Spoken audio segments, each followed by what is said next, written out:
So now lecture number 22nd.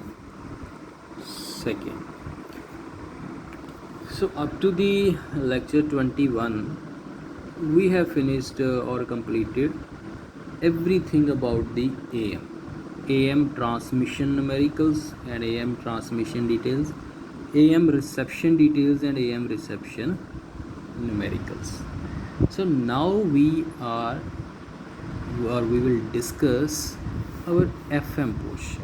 So initially we will discuss, देखो इसकी जो introduction थी ना FM और PM की, ये हमने पार्ट 1 में डिस्कस कर ली थी, ठीक है। जब हमने AM डिस्कस किया था उसी के साथ कि FM कैसे होता है और PM कैसे होता है, PM से FM कैसे बनेगी, FM से PM कैसे बनेगी, ठीक है। एक ही सर्किट बनाना है आपको। अब हम now we are going to discuss how FM wave is produced. जैसे AM के मॉड्यूलेटर डिस्कस किए थे, square law modulator, balanced modulator, जिसको प्रोडक्ट और रिंग मॉड्यूलेटर भी बोलते हैं। Similarly now we will discuss FM modulator, और simple terms it is called FM generation. So this is two types, ठीक है। First one is direct and second one is indirect. देखो FM modulator means now the carrier frequency FC को change करना है with respect to XT। AM में क्या करते थे आप, अब देखो ये टर्म्स अभी आपको पूरी क्लियर होनी चाहिए, ठीक है। AM में आप EC को चेंज करते थे with respect to XT। XT is the information signal, ठीक है। अब इसमें FM में frequency of the carrier signal that is FC is changed with respect to instantaneous value of modulating signal or information or message or baseband, keeping amplitude and phase constant. So direct method of FM generation means you vary directly FC with XT. जैसे जैसे XT change होगा वैसे वैसे FC change होगी। This is called direct method. Indirect method means you vary FC indirectly with XT. There is no direct relation but you vary indirectly, ठीक है। कैसे, ये हम दोनों डिस्कस करने हैं। वैसे ये तो इनडायरेक्ट तो बहुत ही सिंपल होता है, that's why this topic is included in your assignment, ठीक है। Indirect FM generation and indirect FM reception दोनों, ठीक है। डायरेक्ट में these are the topics to be understood. So direct we have to discuss two methods. The very first one is varactor diode modulator, varactor diode FM modulator, and second is a reactance modulator. This is varactor diode, this is or FET reactance, ठीक है। more precisely this is written as FET reactance modulator. FET is field effect transistor. And indirect method is Armstrong method.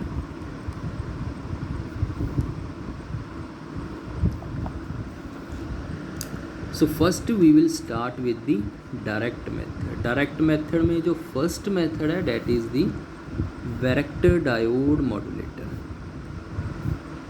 These are very easy topics, but कैसे कैसे होता है ये इसमें आपको समझ आना चाहिए। देखो varactor diode is a type of diode that operates in reverse bias, ठीक है। इसकी करेक्टरिस्टिक क्या होती है, why it is called varactor, because it is basically a variable capacitor, that's why this is called varactor। means varactor diode operates in reverse bias because it acts as the variable capacitor and it always operates in reverse bias। इसकी जो capacitance होती है ना varactor diode की, ठीक है, let's say we denote it as CD, it is inversely proportional to the applied reverse bias।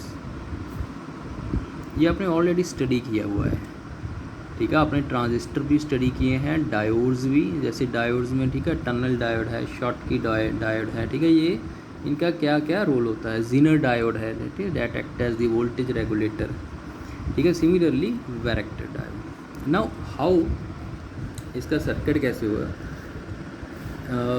First of all your जो carrier frequency है उसको आपने XT से चेंज करना है। सो फर्स्ट ऑफ ऑल जो कैरियर फ्रीक्वेंसी है that is a very high frequency, it is clear to you. Carrier frequencies FC is very very high and high frequencies are always produced by the LC circuit, that tuned circuit, ये मैंने आपको पहले बताया है। और tuned circuit और crystal oscillators, जो crystal oscillators होते हैं उसमें क्या हम क्रिस्टल्स यूज़ करते हैं। क्रिस्टल्स कौन कौन से यूज़ करते होते हैं, ठीक है, जितने मुझे याद हैं, quartz crystal and Rochelle salt, ठीक है, and I think one is टॉर्मेलिन।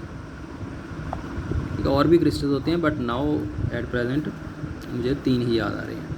So these form the crystal oscillators that also produce very crystals and LC, ठीक है। LC सर्किट कौन सा होता है, this is simple tuned circuit LC, and this type of circuit will always produce the frequency f is equal to 1/2 pi root LC।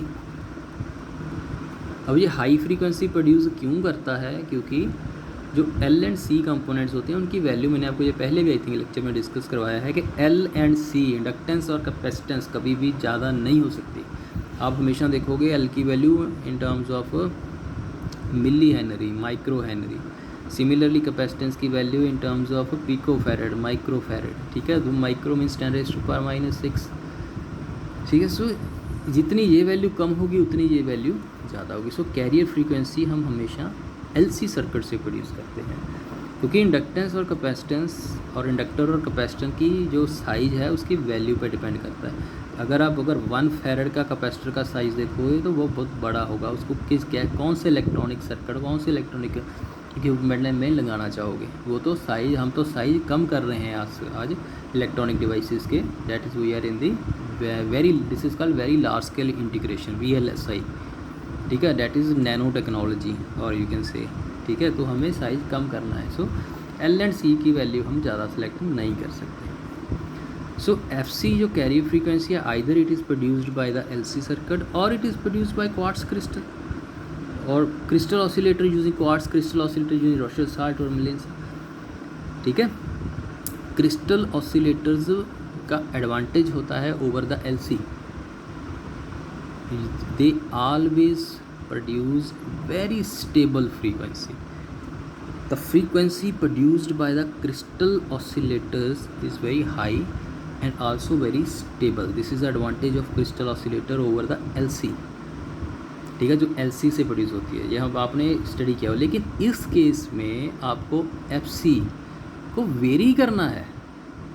अगर आप quartz crystal use कर लें that produce very stable frequency, उसको vary करना difficult होगा।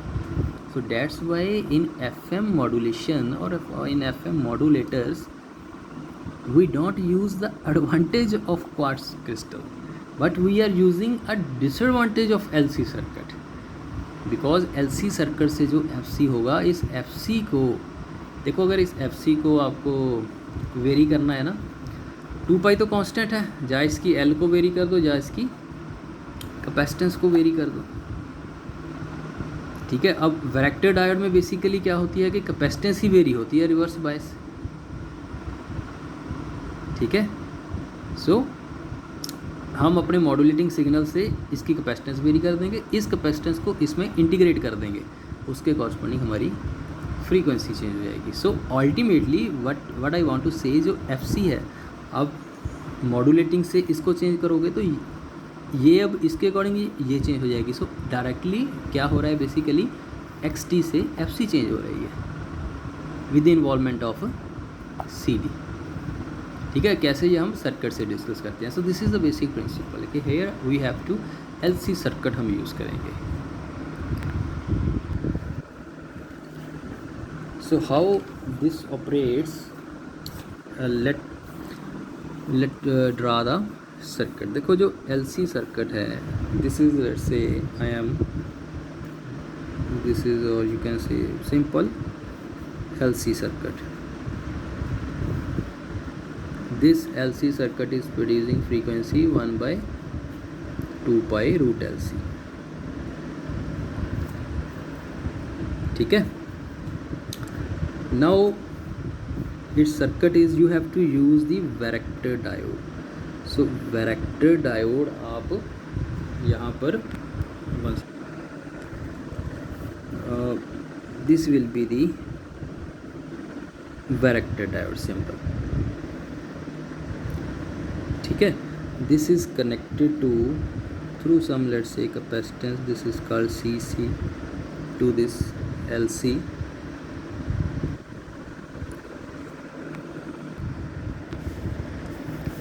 let's say this is represented as VD। ठीक है, now it is sorry stable। देखो जब भी कोई भी डायोड होगी या ट्रांजिस्टर होगी, अब ये रिवर्स बायस में ऑपरेट करती है, तो इसका रिवर्स बायस सर्किट भी हम ड्रा करते हैं जैसे हम ट्रांजिस्टर में होता है। ठीक है, similarly so this is it's reverse bias circuit। let's say this is okay R1, this is R2, this is ground, this is ground, this is ground। ठीक है, ये इसका क्या हो गया है, जो इसको रिवर्स बाइसिंग प्रोवाइड कर रहा है। और यहाँ पे हम मॉड्यूलेटिंग सिग्नल XT अप्लाई करते हैं। ठीक है, modulating is analog signal, XT is analog है ना in case. So let's say we use capacitor to block the any DC components.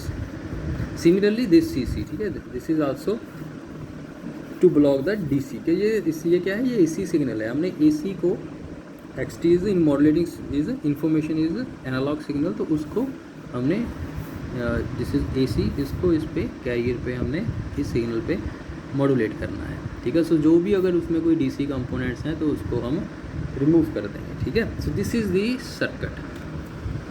ठीक है, आप इसको ड्रा कर सकते हो। This is simple LC circuit that is producing the carrier frequency, ये वाला। ठीक है, let's say this is simple L, this is C। So this is varactor diode, क्योंकि वैरेक्टर डायोड मॉड्यूलेटर कर रहे हैं तो वैरेक्टर डायोड यूज़ करेंगे। एंड देन इसके जो बाइसिंग हो गई है, जो इसको reverse bias, this VR1 R2 provides the reverse biasing to the VD varactor diode। this CC blocks the any if DC component gets entered into the circuit। this LC is producing the carrier frequency। अगर ये आप ना लगाते तो इस FC produce हो रही होती, अब हमने ये लगा दिया है तो FC चेंज होगी। चेंज किसके अकॉर्डिंग करनी है आपको, XT के अकॉर्डिंग। अगर ये सर्किट क्लियर होगा तो आगे कुछ भी नहीं है। ठीक है, अब नाउ देखो this L it's XL is omega L। Omega हम कौन सी प्रोवाइड कर रहे हैं, XT is low frequency, so XL is very very low, L is always low, omega is here also modulating signal, low frequency. So XL means इसका जो reactance है, resistance है, वो बहुत कम है। सो इट इज़ बेसिकली इस पर जो पोटेंशियल ड्रॉप है वो बहुत कम होगा। ठीक है, सो इट मीन्स इसकी जो ऑपोजिशन है, रिएक्टेंस मीन्स इसका इम्पीडेंस है, ये बेसिकली इसकी रेजिस्टेंस है, वो बहुत कम है। So we can say that these 2 points are at same potential approximately। now what is the potential difference across VD? it is AG, that is A point, and G is ground point। what is the potential difference across CC? it is a point A and this point, but this point is at same potential, this point, this is a ground, so this is also a G। so I can potential difference across CC and VD is the same, it means CC and VD are in parallel, so their net capacitance will be the sum of the both capacitance। let's say this is called delta C। delta C is CC plus CD। it should be clear, delta C means the equivalent capacitance of this VD, that is called CD। let's say इस varactor diode की जो capacitance है वो क्या है, CD है। now it is in parallel with CC, so इन दोनों का अगर मैं इक्विवेलेंट एक ही लिख लूँगा, that is delta C, CC plus CD। ये जो अब डेल्टा C होगा, ठीक है, इसका एक पॉइंट ये होगा और दूसरा पॉइंट ग्राउंड। इस C का जो एक पॉइंट है that is this one and second point is ground. ठीक है, it means again this delta C is in parallel with this C, so it means that now इस जो ट्यून सर्किट था इसकी कैपेसिटेंस सी थी, अब इसकी कैपेसिटेंस कितनी हो गई, now C effective is C जो थी प्लस डेल्टा सी, ये दोनों भी आपस में क्या है, पैरेलल में है। अब इस एलसी सर्किट की जो फ्रीक्वेंसी प्रोड्यूस करेगा वो, now let's say new frequency F C dash, it will be 1/2 root L C effective हो गई ना दिस वन,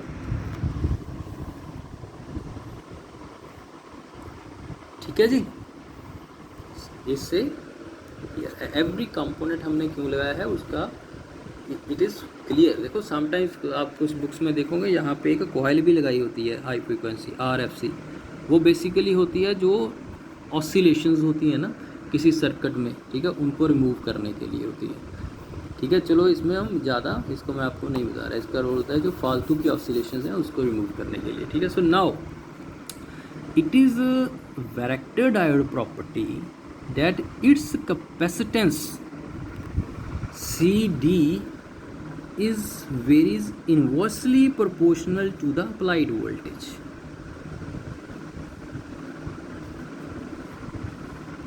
ठीक है। here applied voltage will be its bias plus modulating, अगर मॉड्यूलेटिंग हम ना अप्लाई करते तो ये इसने अपनी बायस के अकॉर्डिंग ही इसको चेंज करना है। Now it's applied voltage will be the net voltage of XT and VD, ठीक है, जो सॉरी VD नहीं V जो उसका रिवर्स बायस है, लेकिन हमारा कंसर्न तो XT के साथ है, हमने XT से देखना है। देखो अगर XT इंक्रीज़ होगा तो अप्लाइड वोल्टेज भी इंक्रीज़ होगी, ठीक है। Here if XT increases then applied voltage increases, XT increases, this increases, but this decreases CD. If CD decreases it means delta C decreases, delta C means C effective decreases, C effective decrease means new frequency increases, XT increased, this decreased, CD decreased, this decreased, delta C effective decreased, C effective decreased, जो new capacitance बनी है अगर वो कम होगी तो new जो frequency आएगी वो इंक्रीज होगी। So this is if XT increases the frequency of the tuned circuit that was producing the carrier frequency also increases, यही मैंने आपको FM में स्टडी करवाया था। Now if XT decreases, this decreases, this increases and this decreases. If XT decreases, this decreases. So हमने जब FM की waveform study की थी, ठीक है, ये मैंने बताया ना CD is inversely proportional to its applied reverse bias, ठीक है, जो भी उसको आप अप्लाइड वोल्टेज करोगे, ठीक है, यही हमने इसका प्रिंसिपल इसमें किया है। तो हमने क्या कंक्लूड किया कि if XT increases, information increases, its carrier frequency increases, if XT decreases then carrier frequency decreases. It means यही हमने डिस्कस किया था ना, this is information signal, this is carrier signal. First lectures जब हमने डिस्कस किए थे आई थिंक, ये this is XT, this is carrier CT। Now if XT increases, XT is increasing up to this portion, the frequency increases, it means frequency increases means like this, amplitude नहीं change करना उसका। If XT decreases up to this portion, its frequency also decreases, so it is like this. Again it increases now. This is a rising, ठीक है, ये increase हो रहा है, then it will be again increases and so on. So this is the FM wave. ठीक है, इसको हम कैसे लिखते होते हैं, this is EC cos of omega CT plus modulation index of sine of omega MT। So this is how the FM wave is produced using the first type of modulator, that is called varactor diode modulator। ठीक है, ये सभी क्या था, देखो mathematical portion था। इसको principal यही था कि जो वैरेक्टर डायोड की कैपेसिटेंस है it varies inversely to its applied voltage. ठीक है, ये आपने अच्छे से रिलेशन स्टडी किया हुआ है इन दी वैरेक्टर डायोड। तो इसको हमने सिंपल एक LC सर्किट बनाया। ठीक है, अब इसकी फ्रीक्वेंसी चेंज करनी है तो हमने वैरेक्टर डायोड कनेक्ट कर दी। ठीक है, सम बुक्स ना वैरेक्टर डायोड डायरेक्ट लिख देती हैं, ये सर्किट इसका नहीं लिखते। ये अंडरस्टूड होता है, कहीं पे भी ट्रांजिस्टर लगा होगा उसका भी बाइसिंग होगा, बिकॉज ट्रांजिस्टर में हम बेसिकली क्या यूज़ करते हैं, emitter junction is forward biased and collector junction is reverse biased. Similarly जो FET होता है, FET में हम क्या यूज़ करते हैं, इट्स जो इनपुट होते हैं gate and source that is reverse bias, जो आउटपुट होते हैं drain circuit that is also reverse bias. FET में दोनों रिवर्स बाइस होते हैं।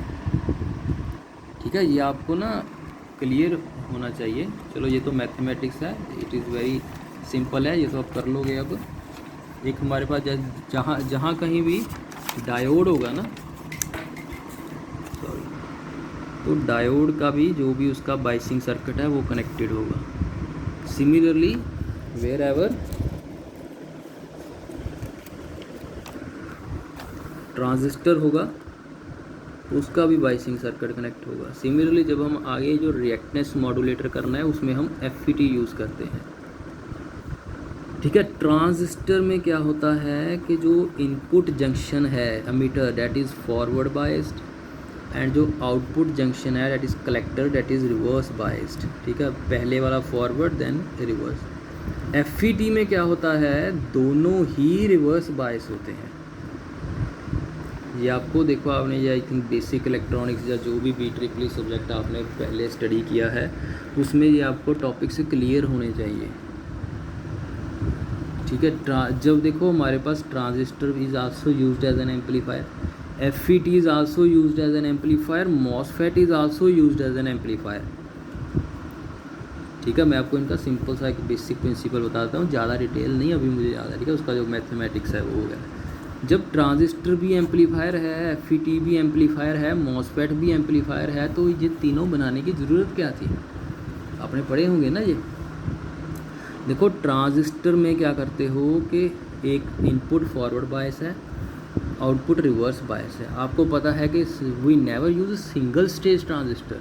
अगर आपको सम गेन चाहिए यूज मल्टी स्टेज ट्रांजिस्टर्स, एक का gain then multiply by second then multiply by third, तो overall gain is multiplication of the gain of the individual transistor amplifiers.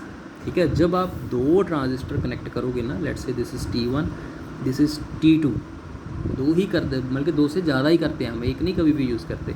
तो ये क्या है, ये forward bias then reverse bias. ये क्या है, इसका इनपुट अब फॉरवर्ड बायस्ड और आउटपुट इज़ रिवर्स बायस। एक रूल होता है इलेक्ट्रॉनिक्स में कि जब आप दो किसी भी कंपोनेंट्स को कनेक्ट करोगे तो उनका इम्पीडेंस मैच होना चाहिए। यहाँ पे क्या हो रहा है, रिवर्स बायस का इम्पीडेंस ज़्यादा होगा, फॉरवर्ड बायस पोर्शन का इम्पीडेंस कम होगा। जब दो ट्रांजिस्टर को आपस में कनेक्ट किया जाता है तो no impedance matching can be achieved. तो आपका बेसिकली इसमें प्रॉब्लम क्या होती है, जब इम्पीडेंस मैचिंग होती है तो फर्स्ट स्टेज की आउटपुट सेकेंड स्टेज की इनपुट पे प्रॉपर नहीं पहुंच पाती। It's just like in simple terms देखो, अगर किसी भी ह्यूमन बीइंग को किसी रूम में एंटर करना है ना, तो जो उस रूम का डोर होगा ना, उसकी जो विड्थ है उसकी कम से कम एटलीस्ट उस पर्सन की विड्थ के इक्वल तो होनी चाहिए, तभी वो इजीली उसमें रूम में एंटर कर सकता है। अगर आप उस रूम का दरवाज़ा जो भी ह्यूमन बीइंग्स ने, जो भी हम ही, ठीक है, हमने उसमें एंटर करना है, अगर हमारी विड्थ से बहुत कम होगा तो naturally we will pass with a very strong effort, हमारी एनर्जी लगेगी और समझ we can not pass easily. So on the same basis whenever you have to pass the signal from one stage to another, their impedance matching must be there, and most of the problems in the electronic circuits arise because of this mismatch.